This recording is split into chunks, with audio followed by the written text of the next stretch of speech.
Comment avoir configure.ai dans le cloud grâce à Mimic PC? Bon, avoir ces outils d'IA open source en local peut être très compliqué, non? Mais les services de location de serveurs en ligne dans le cloud sont évidemment des serveurs qui nous permettent d'accéder non seulement à l'outil, mais à tous ces modèles. C'est-à-dire, si configure.ai a un modèle, comme Stable Diffusion version 1.5 par exemple, qui est le modèle par défaut, on peut choisir celui qu'on veut. Et en fait, tous les modèles sont déjà inclus dans l'outil. Le lien sera dans la description avec 50 cents de crédit pour tester. On clique sur démarrer nouvelle application. OK. On démarre une nouvelle appli. On clique sur Startup ici dans Configure AI. Comme vous voyez, ça commence bien. On peut choisir n'importe quelle version. C'est plus simple que sur GitHub.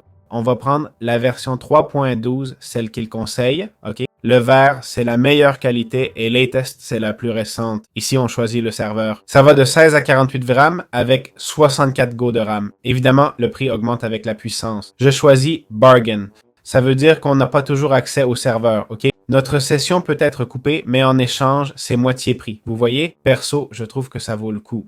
Ils disent que les coupures sont rares dans ce mode. D'accord? Par exemple, ici, on nous dit que le bargain n'est pas dispo à 1$ de l'heure. Donc, en gros, on a différentes configs ici. On nous dit qu'on a 1h50 grâce au solde du projet terminé. Et on nous donne des configs selon si on veut être rappelé, le temps qu'on a un arrêt auto et tout ça, non? Donc, on clique sur créer, démarrer, continuer. Et dans Mimic PC, ça va préparer la machine. OK? Vous voyez à droite, on a accès à tous les dossiers du projet qu'on est en train d'exécuter et on nous demande d'attendre entre 1,30 m et 6 min pour le setup. Donc, c'est ce qu'on va faire. Et là, vous voyez, l'outil commence déjà à démarrer.